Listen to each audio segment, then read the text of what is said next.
The first console I owned was the Nintendo Entertainment System. If I recall, I got the NES in 1988 or 1989.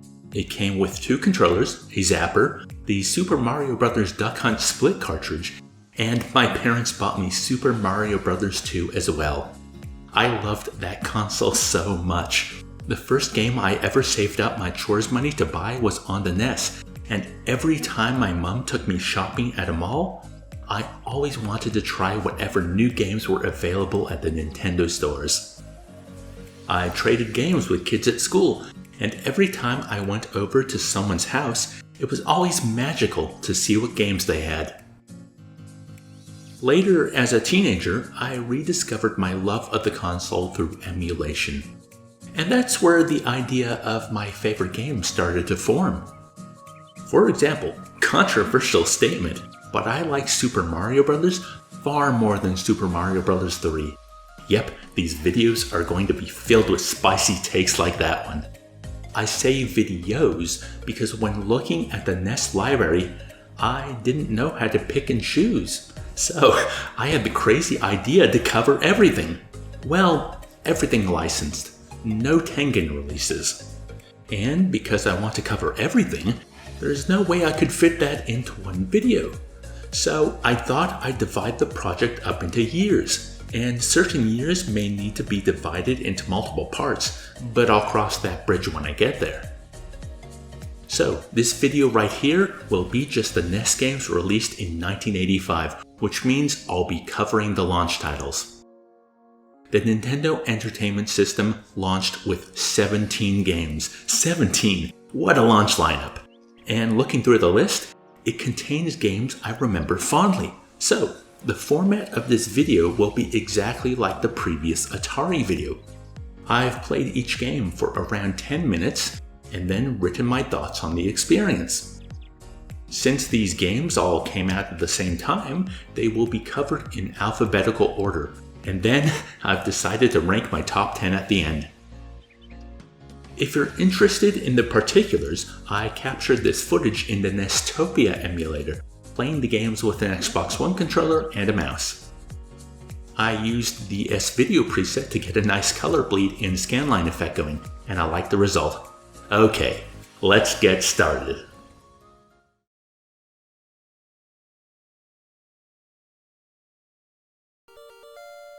I'm going to be saying this a lot during the whole project, but I've played a lot of 10-Yard Fight.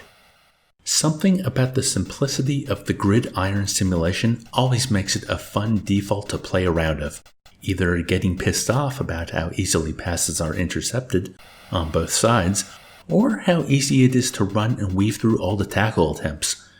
Returning to it now as the first of the launch titles I'm playing, I'm impressed by how good it looks. I mean, I did just come off playing a bunch of Atari 2600 games, but the jump in fidelity is remarkable. Once I figured out how to pass closely instead of chucking a line dart that would be intercepted every single time, it became easy to keep gaining ground. I was about to get a touchdown, but then the halftime whistle blew. Dough.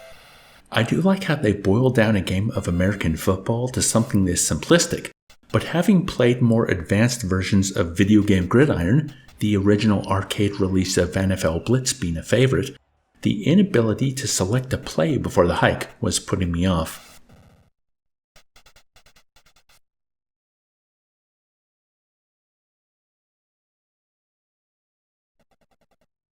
Wow, was I getting mad playing this. Now, a lot of it rests on my shoulders because I'm not reading the manual unless I can't work out how to play a game at all. But come on! The problem is I don't know how much of the game is automated and how much I have to control. Sadly, when I was trying to control things like to run to second base or to have my outfielders chase the ball at more than a leisurely pace, nothing happened. Other times when I thought the automation would serve me, like getting lined up to catch a fly ball, they never caught it. Before I knew it, the score was 0-9 and I was the 0. I did feel like I was getting a grasp on the game the further into score deficit I went. And not only did I get the bases loaded before I stopped playing, but I hit a home run. That felt good. I do love playing baseball, and I've always liked baseball video games. I wonder if, like 10-Yard Fight, this would be more tolerable playing against a friend instead of a computer who knows what they're doing. I don't know, maybe I just picked a bad team. I mean, can you blame me for picking D? I'm Dave!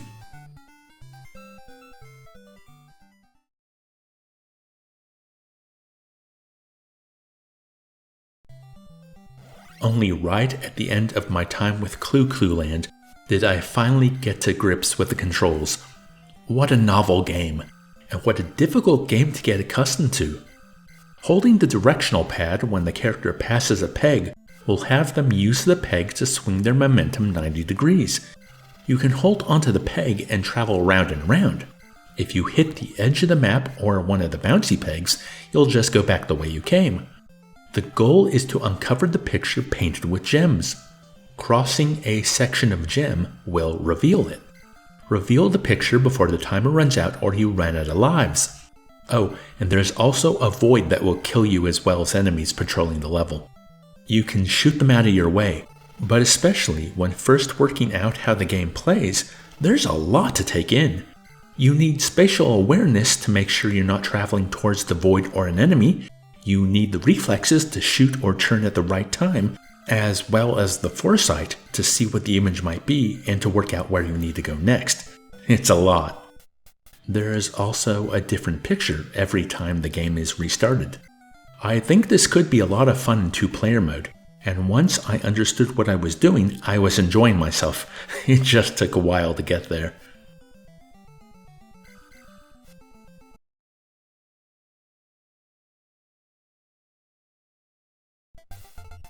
I mentioned that my NES came with a zapper and the Super Mario Bros. Duck Hunt cartridge.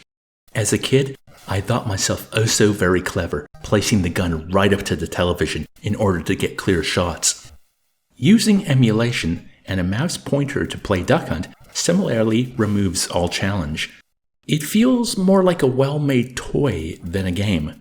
The music cues, sound effects, and the way it looks still hold up, but clicking on slow-moving ducks or clay pigeons to get points just did nothing for me.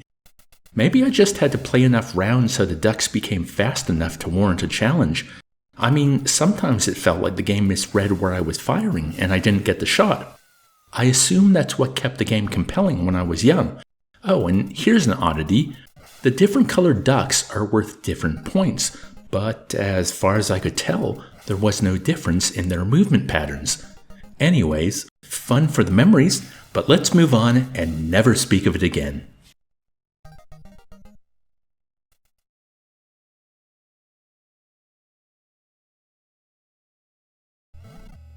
This is a game I've played far too much of over the years.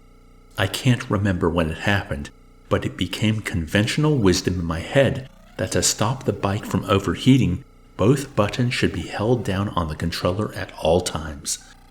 Today, I decided to test that thesis and found that while one button is the acceleration, it never puts the heat gauge over 50%. The other is a turbo button. I guess when both are held down, it defaults to acceleration only. Wow, how did I not figure that out all these years? It explains why I always had trouble making time in the later courses. Now, Excitebike is still fun. I love the idea of navigating an increasingly silly amount of jumps and obstacles, and as you try out the different track options, they do get silly indeed. The game also comes with a level editor to make your own obscene obstacle course of death. I can't believe something this novel and feature-rich is a launch title. So, how does it play after all these years? Fine. I like having to land correctly, and now that I worked out how the turbo works, it's fun to strategize when it's best to ram the throttle, especially if there's an arrow that will clear your heat gauge. But it's still hard to make it under time after level 3 or so. Oh, and the second game mode, where there are other racers that can trip you up, forget about it. Again, it's amazing that this is a launch title game, but it just doesn't engage that level of excitement in me anymore that the name itself promises.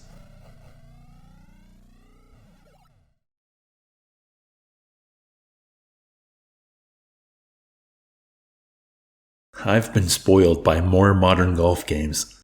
I'm used to the game suggesting the club to use, or at least giving a range of what each club hits so I can work out the best club to use for each shot. Golf on the NES does no such thing. Luckily, I have played the game a lot during my life, both in digital and real forms, so I was able to make some guesses as to what club to use, but those guesses weren't always right. I love the design of the courses, especially as the game goes on, and they get more esoteric, like incorporating islands or small little zigzagging runways of grass that I remember putting through as a kid because I didn't trust a driver not to land on the water. Now I know about looking at the wind, and how not hitting the white area on the swing will either hook or slice the ball. Truth be told, I was cursing a lot every time a shot failed, so I was cursing most of the time I was playing golf. Not unlike my experience in real life. Golf on the NES is okay.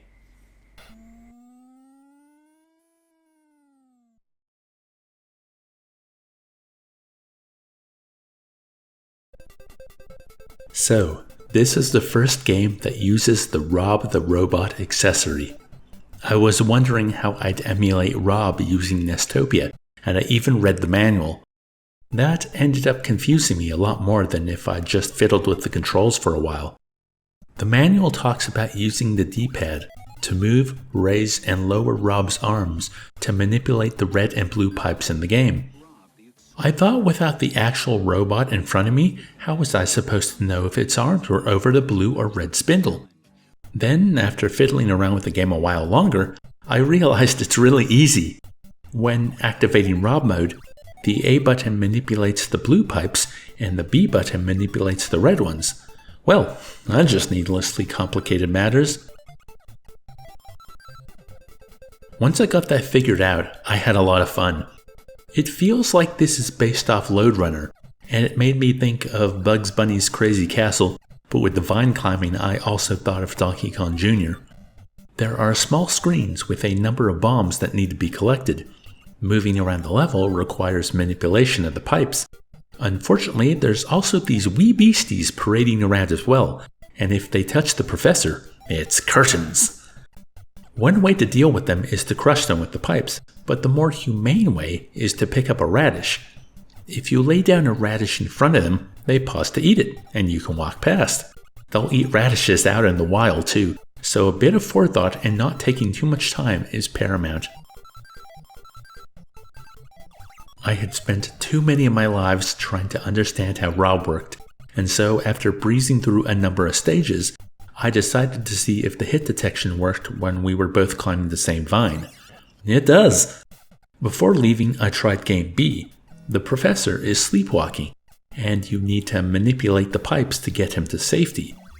Overall, I found this game delightful once I got past having to work out how to manipulate Rob.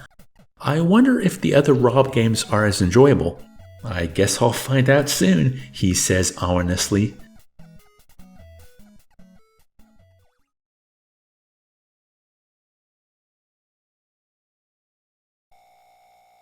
Hogan's Alley feels more like a toy than Duck Hunt does.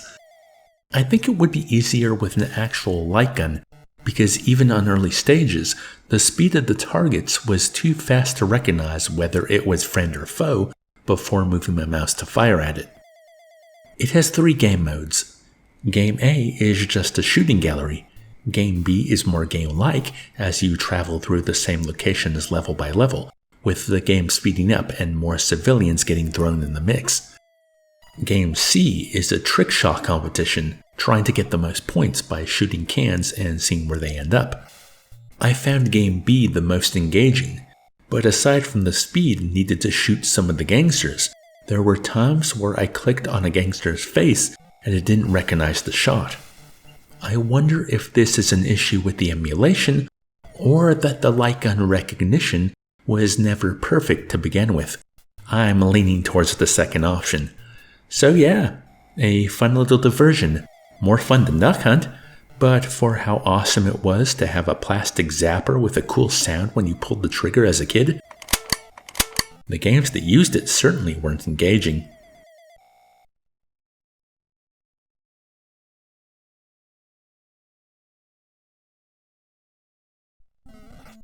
This is another game I've spent far too much time playing with friends, seeing how many levels we could complete before it became too much. Ice Climber is the original Celeste. Can you get to the top of the mountain? Now do it again, but harder. It's a neat idea, having a jump attack to break blocks above your head and a normal mallet swing to ward off the beasties, but where things become tricky is the jumping itself, especially when everything speeds up. I got to Mountain 6 in this attempt. At this point, the majority of the mountain is floating platforms and conveyor belts. The jump is restrictive. Calling it stiff doesn't explain just how stiff it is. What makes this even more problematic is the wonky hit detection when trying to land on a ledge above you. It doesn't work how it feels it should work. I think one can get a handle on how unintuitive the jump is and work with it. But if I ever had it, I've lost it. I mean, I was never able to get the bonus in any level, so obviously I've forgotten the game's nuances. I used to be able to reach the bonus all the time, and this was in 2-player mode, where you have to wait for the other player to be on the same ledge so you don't leave each other behind. Well, even with its difficulties, Ice Climber is still one of the more enjoyable launch titles I've played so far.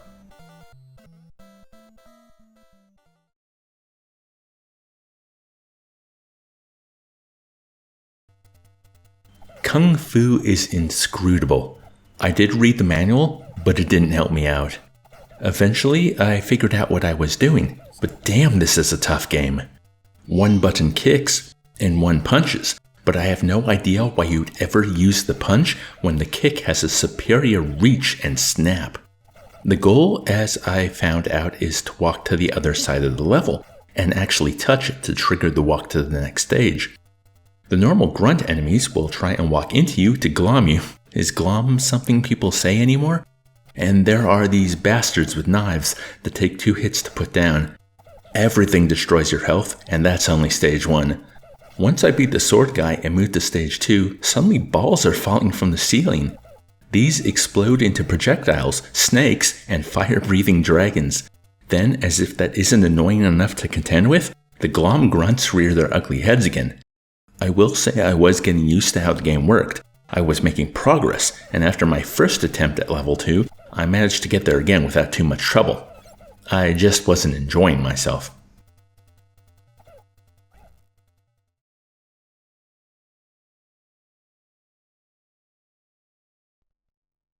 For those of you who record game footage, you know when you start to play the game, and then you realize you forgot to hit record, so you have to restart? Well, you'll just have to trust me on this, but the game of pinball I had before I pressed record was by far my best game out of the whole session. I just never seem to have any luck with pinball, but I love playing it, whether it's on a real table or a digital one. There is something exhilarating each time the ball heads towards the flippers. What angle is it going to come in at? When should I hit the flippers, and where will it send the ball this time? I know that there's a level of nuance and skill involved in the game, but to me it's always seemed like a fun yet frustrating game of chance. This version is no different. I do remember playing this game a lot when I was younger. I think one of my mum's friends had a daughter who had it on her NES. Anyways, I had forgotten there was a bonus stage where Mario has to rescue Pauline. I didn't pull it off, and it cost me one of my lives. Rude. So there's plenty of interesting distractions as the ball ping-pongs around the table. Chicks hatching from eggs, a royal flush unveiling itself, dancing penguins that turn into numbers, and a host of different buttons that trigger different events. In one game, I managed to unlock bumpers on the sides of the tables. I've always felt that a ball falling down one of those side tunnels is the height of unfairness. Well, that and when it plops right down the middle between the flippers. As a launch title and as a pinball game, I think this is pretty fun. It's rather stark as digital tables go, but I mean, the last pinball game I played was Demon's Tilt, so it's sort of unfair to compare the two. I'm sure a player could learn how to work with the table instead of against it and rack up quite the high score, but such pinball prowess feels like it will forever be beyond my reach.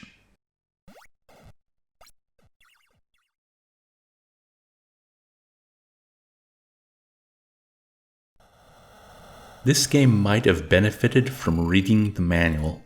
I had no idea how to change the player I was controlling.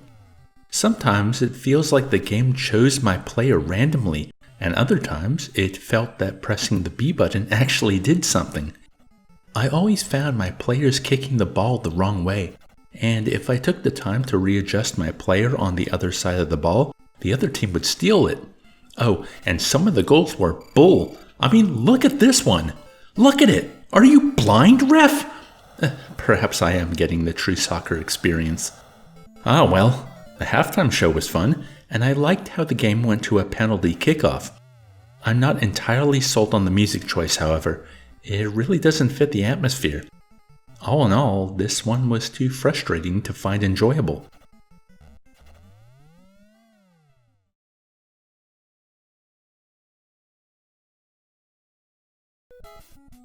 Stack Up is based around programming movements into the Rob the Robot peripheral. Unlike Gyromite, the player can't really play this game without the robot, so we'll be moving on.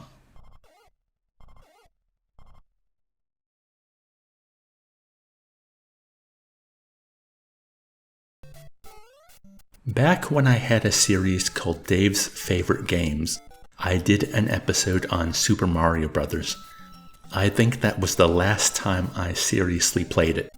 Is it still one of my favorite games? Yep, still great. I love the simplicity. I love all the little secrets and quirks. I think the game still looks and sounds amazing, and while I found it stiff to play on my Xbox One controller, I think it was always stiff to play, and I just got used to it. See, I'm willing to forgive a lot because it's Super Mario Bros. So I approached this play of Super Mario Bros. Like I approach every play. I got the Fire Flower early, and I used the warps to go through World 4 and get to World 8. At that point, I played through those tough final levels until I died, trapped in World 8 as Little Mario. I floundered until I lost all my lives, and then it's either starting over or quitting. And boy, were there some spectacular deaths this time around.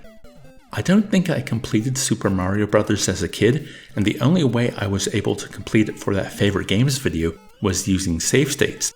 But damn if I don't love starting a new game and running through these worlds at the speed of Plumber. Super Mario Bros. Still brings me joy, and it's definitely the crown jewel out of all the launch games for the Nintendo Entertainment System.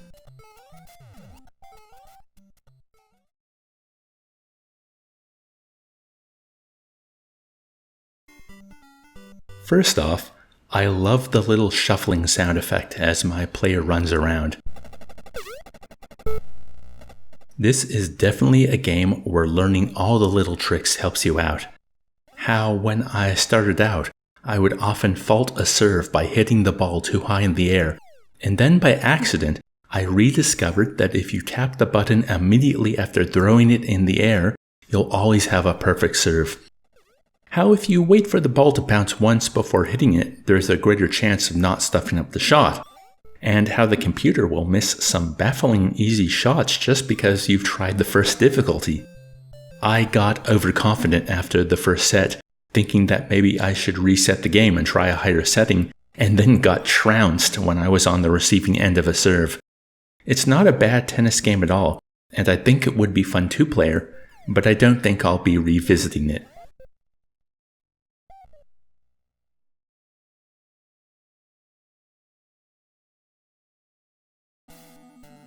So here we have another Zapper game.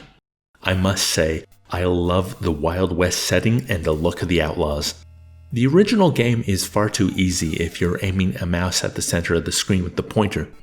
My guess is they wanted players to hold the zapper at their hips and actually quick draw. That would have made things much more difficult. Even still, The time frame for a lot of these shots is restrictive, especially on the higher difficulties when there's more than one gunman to contend with.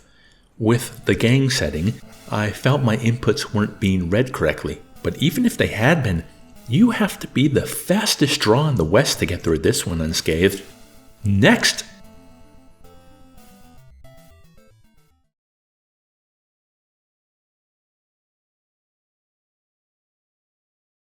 What a neat little game. Each level is its own puzzle. How can you wreck each wall to move on to the next stage? I was initially confused because I didn't know that the concrete ladders were also wreckable. That plays into the puzzle solving of later levels. The order in which you wreck things is paramount. To make things annoying, there are also baddies patrolling the stages. A well-timed explosion or opening a door to allow them to travel to the background of a level will do the trick. But I wonder if future stages will have things to be wrecked on the background layer. I also like how you can choose the level to play on the main menu.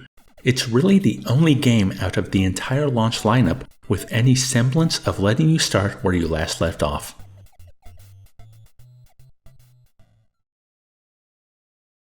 Are you ready for some arbitrary ranking? I kid. In my Atari video, as silly as the idea of ranking all the games was, I still found it enjoyable, so I'll continue to do it for the NES project. Since I'm doing it year by year, I think at least for now, I'll count down my top 10 for each year, and then at the end of the entire project, far flung into the future, I can do a complete top 10, or top 50, or however big I want to make it. So here we go, my top 10 NES games of 1985. At number 10, we have Kung Fu. At number 9, Golf.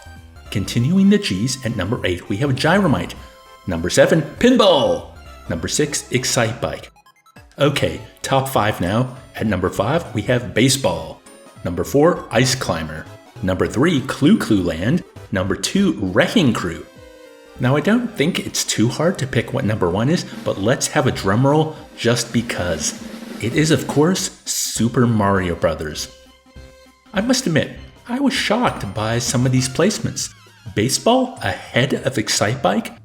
It just goes to show how even a personal list can surprise you. I mean, I actually put Baseball ahead of Excitebike. Wow. Ah well, we'll see how the top 10 looks for 1986 next time.